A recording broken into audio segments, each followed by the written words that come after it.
Iran தலைநகரின் வான்பரப்பை கட்டுக்குள் கொண்டு வந்ததாக இஸ்ரேல் பிரதமர் அறிவிப்பு. தெஹ்ரானில் உள்ள செய்தி தொலைக்காட்சி ஸ்டுடியோவிலும் ஏவுகணை வீசி தாக்கியதால் பதற்றம்.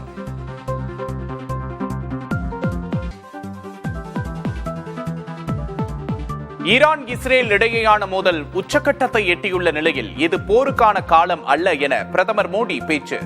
பேச்சுவார்த்தையின் மூலம் தீர்வு காண்பதே சிறந்த வழி என்றும் வேண்டுகோள்.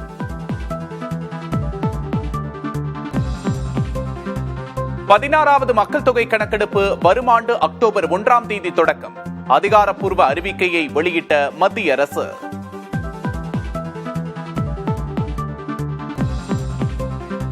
விமான விபத்தில் உயிரிழந்த குஜராத் முன்னாள் முதல்வர் விஜய் ரூபானி உடலுக்கு இறுதிச் சடங்கு. துப்பாக்கி குண்டுகள் முழங்க அரசு மரியாதையுடன் தகனம்.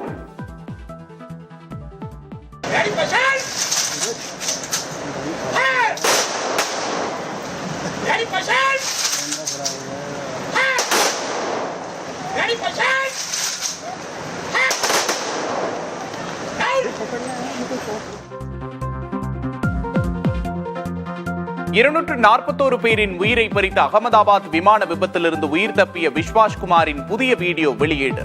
கரும்புகை சூழ்ந்திருக்க காயங்களுடன் நடந்து செல்லும் வீடியோ வைரல். டெல்லியிலிருந்து ராஞ்சிக்கு புறப்பட்ட ஏர் இந்தியா விமானம் மீண்டும் டெல்லியிலேயே தரையிறக்கம். தொழில்நுட்ப கோளாறு ஏற்பட்டிருக்கலாம் என்ற சந்தேகத்தால் தரையிறக்கப்பட்டதாக தகவல்.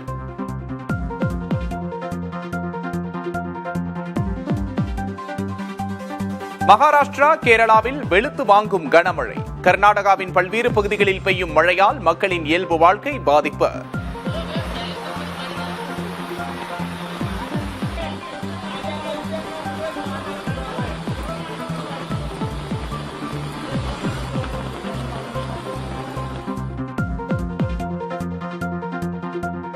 உச்சநீதிமன்ற தீர்ப்புக்கு பிறகும் ஆளுநர் RN ரவி மாறவில்லை என முதல்வர் ஸ்டாலின் விமர்சனம். அரைவேக்காட்டுத்தனமான அறிக்கை வெளியிட்டு வருகிறார் பழனிசாமி என்றும் குற்றச்சாட்டு.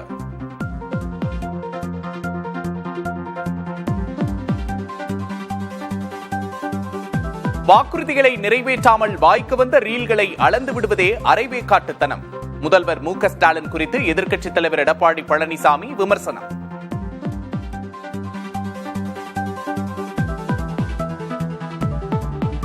காதல் விவகாரத்தில் சிறுவன் கடத்தல் வழக்கில் ADGP ஜெயராம் கைது. சென்னை உயர்நீதிமன்றத்தின் உத்தரவின்படி காவல்துறையினர் நடவடிக்கை.